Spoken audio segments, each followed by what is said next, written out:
अस्सलाम वालेकुम and good evening. मैं हूं मेहर बुखारी। माओ ज़ेडोंग के तर्ज के लिबास में मलबूस चीनी सदर शी जिनपिंग ने आज मुल्क की तारीख की सबसे बड़ी फौजी परेड के मौके पर दुनिया को खबरदार किया है कि इंसानियत अमन और जंग के दरमियान एक फैसला कुन इंतखाब के दहाने पर खड़ी है। और जब सदर शी दुनिया को खबरदार कर रहे थे, उस मौके पर उनके साथ रूस के सदर व्लादिमीर पुतिन, शुमाली कोरिया के किम जोंग उन और पाकिस्तानी वजीर आजम शहबाज शरीफ मौजूद थे।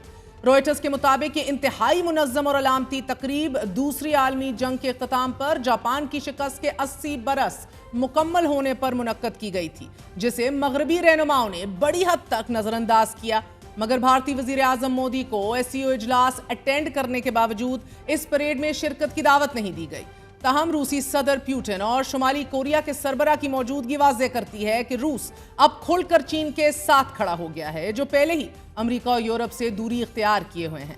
साथ ही रूसी सदर की शिरकत और भारतीय वजीर आजम नरेंद्र मोदी की अदम शिरकत ये वाज़ेह करती है कि चीन अमरीकी पाबंदियों का मुकाबला करने के हवाले से रूस के साथ खड़ा है। मगर भारतीय वजीर आजम वो स्टेज शेयर नहीं करना चाहते थे कि जो बज़ाहिर अमरीका मुखालिफ ग्रुप तस्वुर किया जा रहा है।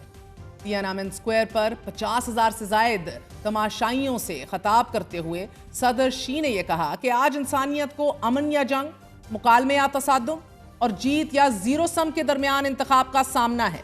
चीनी सदर शी ने दुनिया और बिलखसूस अमरीका को यह बावर करवाया कि चीनी फौज काबिले भरोसा कुव्वत है, हमें डराया या धमकाया नहीं जा सकता। चीन जितना भी मजबूत हो जाए, तौसी पसंदी का रास्ता इख्तियार नहीं करेगा। 70 मिनट तक जारी रहने वाली इस परेड में जहां हाइपरसोनिक मिसाइलों, ड्रोन्स, जेट तैयारों, आबदूजों, टैंकों समेत जदीद तरीन फौजी साजो सामान की नुमाइश की, वहीं परेड में PL-15 मिसाइल भी नुमाइश का हिस्सा था। नाज़रीन, ये वही मिसाइल है कि जिसे इस्तेमाल करते हुए पाकिस्तान एयरफोर्स के पायलट्स ने भारत के 3 राफेल तैयारों समेत 7 जंगी जहाज गिरा दिए थे। परेड और चीन के आलमी किरदार से मुताल्लिक रॉयटर्स लिखता है कि सदर शी को यह यकीन है कि अब बाजी पलट चुकी है। अब चीन ड्राइविंग सीट पर है और इस तमाम की वजह चीन की वुल्फ वॉरियर डिप्लोमेसी या सफारतकारी नहीं, बल्कि ट्रंप का वो यकतरफा रवैया है जो उन्होंने इख्तियार किया हुआ है। परेड से मुताल्लिक CNN ने अपनी शह सुर्खी में कहा है कि चीन की मिलिट्री परेड में जहां जदीद हथियारों की नुमाइश की गई, वहीं दुनिया को यह भी दिखाया गया कि सदर शी के साथ वो रहनुमा मौजूद थे जो वेस्टर्न ऑर्डर को चैलेंज करते हैं, जिसकी सरबराही अमेरिका करता है। CNN ने चीनी परेड में वकूपज़ीर होने वाले मुतअद्दिद मौक़े का जिक्र किया है, मगर सबसे ज्यादा अहमियत शुमाली कोरिया के सरबरा और जनूबी कोरिया के स्पीकर के दरमियान उस मुसाफहे को दी कि जो 2019 के बाद पहली बार देखा गया।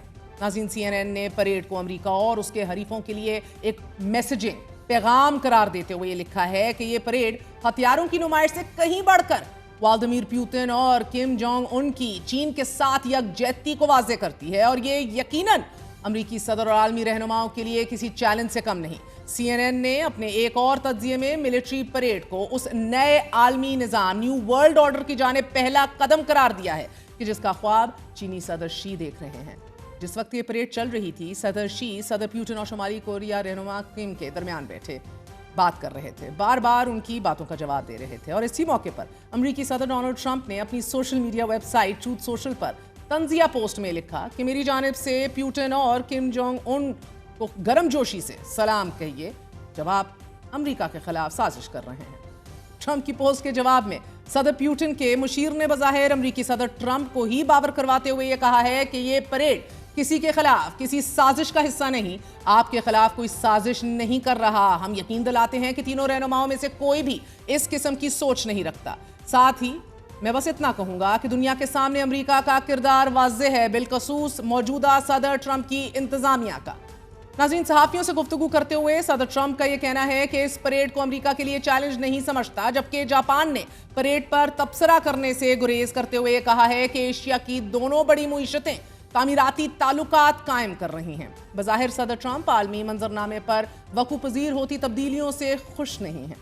जहां वो एक जानिब चीन की मिलिट्री परेड पर तंज कर रहे हैं, वहीं दूसरी तरफ ट्रंप का भारतीय वज़ीर आज़म नरेंद्र मोदी पर गुस्सा भी कम होने को नहीं है।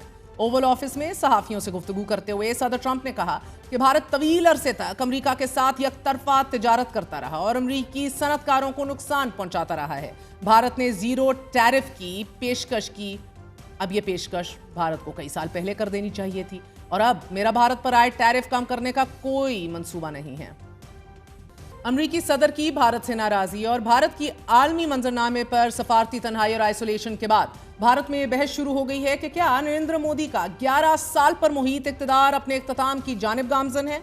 पाकिस्तान इस वक्त रूस के साथ ताल्लुकात बहाल कर रहा है। चीन और तुर्की के साथ मजबूत ताल्लुकात कायम है। अमेरिका के साथ ताल्लुकात को मिलिट्री लेंस की बजाय बिजनेस पार्टनरशिप में तब्दील कर रहा है। मगर भारत इस वक्त caught between the devil and the deep blue sea की हालत में फंस चुका है।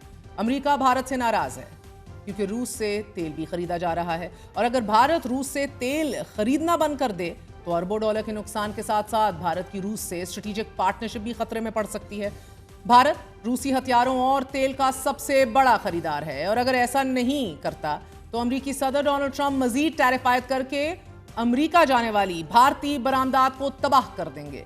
चीन के साथ मोदी सरकार ताल्लुकात ठीक करना भी शायद अफोर्ड नहीं कर सकती क्योंकि मोदी जो कुछ बारहा ऑन द रिकॉर्ड चीन के बारे में कह चुके हैं। इसके बाद अगर मोदी ऐसा करते हैं तो भारतीय अवाम और अपोजिशन उनके लिए मुश्किलात में इजाफा ही करेगी। मोदी की फॉरेन पॉलिसी पर सवालात उठ रहे हैं। सोशल मीडिया सारिफीन पाकिस्तानी वजीर आजम की वीडियोस दिखाकर लिख रहे हैं कि हमें भी एक पढ़ा लिखा एजुकेटेड प्राइम मिनिस्टर चाहिए, ना कि वो वजीर आजम के जो गरीब का बेटा मुझे गाली दी जैसी बातें करके अवाम को बेवकूफ़ ही बनाता रहे। मगर वो मोदी कि जो अपने आप को गरीब का बच्चा कहता है वो कभी अवाम को बेवकूफ़ बनाने में नाकाम नहीं होगा क्योंकि उसके पास गोदी मीडिया है जो उसके साथ है। हालांकि मोदी पहनता अरमानी का सूट है, सफ़र मर्सिडीज़ बेंज में करता है, इस्तेमाल आईफोन घड़ी मोवाडो की पहनता है, पेन मॉन्ट ब्लांक का इस्तेमाल करता है और जूते केनेथ कोल से कम नहीं पहनता। लेकिन भारत में भी ऐसे लोग मौजूद हैं कि जो इस गोदी मीडिया और मोदी के झांसे में नहीं आने वाले। इसी ड्रामेबाजी और सफारती तन्हाई के बीच मोदी सरकार ने मुखालिफ आवाज़ों को जेल की सलाखों के पीछे लंबे अरसे तक बंद करने की भी ठान ली है और इसमें भारतीय अदलिया मोदी सरकार का टूल नजर आ रही है। 5 साल कबल नाजरीन दिल्ली फसादात की आड़ में मोदी सरकार ने PhD डॉक्टर उमर खालिद, शर्जील इमाम और दीगर के खिलाफ गद्दारी का मुकदमा दायर किया और अब भारतीय हाईकोर्ट ने उमर खालिद, शर्जील इमाम और दीगर 7 मुल्जिमान की जमानत मुस्तरद कर दी है। सितंबर 2020 में उमर खालिद को दिल्ली में पुरतशद्दुद झड़पों के बाद गिरफ्तार कर लिया गया था। उमर खालिद की कैद से मुतल्लिक न्यूयॉर्क टाइम्स ने 4 years in jail without trial, the price of dissent in Modi's India के उन्वान से अपने आर्टिकल में लिखा था कि कैसे मोदी के भारत में मुखालिफ आवाजों को बगैर किसी ट्रायल के जेलों में बंद किया जा रहा है। शशानी राज ने उमर खालिद के खानदान से गुफ्तगू करते हुए उन मुश्किलात का जिक्र किया था कि जो उमर खालिद जेल में बर्दाश्त कर रहे थे और उनका खानदान जेल से बाहर। नाज़रीन, मोदी सरकार ने एक जंग पाकिस्तान के खिलाफ भी छेड़ रखी है, वो पानी की जंग है। गुज़िश्ता रोज की तरह आज भी भारत ने दरियाए सतलेज, रावी और चिनाब में मजीद पानी छोड़ दिया है कि जिसके बाद तीनों दरियाओं के बहाव में इजाफा हो गया है।